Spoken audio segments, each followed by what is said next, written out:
मुझे बहुत अच्छा लगा कि 5 खेलों को कबड्डी, कुश्ती, वॉलीबॉल, एथलेटिक्स और जूडो को सब जूनियर, जूनियर और सीनियर श्रेणियों में बालक और बालिकाओं के वर्ग में इन प्रतियोगिताओं को गोरखपुर नगर विधानसभा क्षेत्र में आयोजित किया है।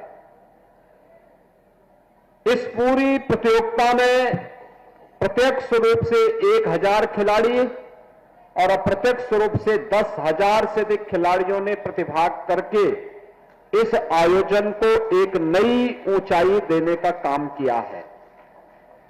और इसलिए आज जब समापन पे इन 2 प्रतियोगिताओं को मैंने स्वयं देखा है, कुश्ती की प्रतियोगिता फाइनल में शुभम यादव और अनुराग यादव के बीच में कितनी जोरदार कुश्ती थी। यानी इस भीषण शीतलहरी में कुश्ती वहां हो रही थी और पसीना रवि किशन को यहां मंच पे हो रहा था। ऐसे ही कबड्डी प्रतियोगिता में मैं देख रहा था, रीजनल स्पोर्ट्स स्टेडियम और नीना थापा के बीच में कितनी अच्छी प्रतिस्पर्धा चल रही थी। ये खेल कूद ही है जो सम और विषम परिस्थितियों में मनोरंजन भी करता है, हमें शारीरिक, मानसिक और बौद्धिक रूप से चुस्त दुरुस्त बनाने में भी जिसकी बड़ी भूमिका होती है। और उसी भूमिका के कारण आप सोचो, ये हजारों लोग यहां पर बैठे हुए हैं, सब बच्चे बैठे हैं। भीषण शीतलहरी को देखते हुए हमने 1 तारीख तक स्कूल बंद कर दिए, 12वीं तक के स्कूल बंद कर दिए। लेकिन मैं जब इन बच्चों का उत्साह देख रहा था यहां पे, तो ये उत्साह देखते हुए बन रहा था कि देखो खेलकूद ने सारी ठंड को दूर कर दिया है।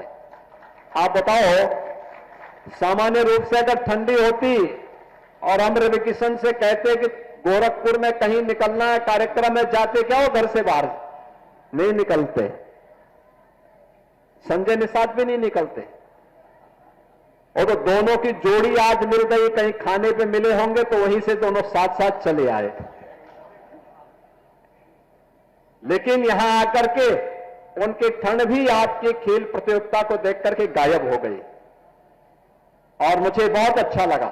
लेकिन अगली बार से ये प्रतियोगिता पहले नगरीय क्षेत्र में हम 2 स्तर पर करेंगे, स्कूल स्तर पर भी और वार्ड स्तर पर भी। स्कूली बच्चों के लिए, चाहे वह बेसिक के हों, माध्यमिक के हों या उच्च शिक्षा के या विश्वविद्यालय के, इनकी 3 चरणों में 3 प्रकार की प्रतियोगिताएं, बालक और बालिकाओं में अलग अलग खेल की प्रतियोगिताओं को तो हम संपन्न करेंगे ही, संपन्न करने के साथ वार्ड स्तर पर भी कामकाजी लोगों के लिए और जो अवकाश प्राप्त हो चुके हैं उनके लिए भी कुछ खेल की प्रतियोगिताओं को हम आयोजित करेंगे। पहले वार्ड स्तर पर, फिर महानगर के 4 से 6 अलग अलग छोटे छोटे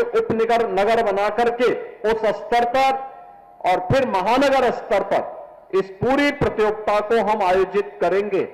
और उन सभी प्रतिभागी खिलाड़ियों को और पुरस्कार प्राप्त करने वाले खिलाड़ियों को फिर बड़े समारोह में उन्हें सम्मानित करने का काम भी किया जाएगा। For more of such videos, do like, share and subscribe to ET Now Swadesh.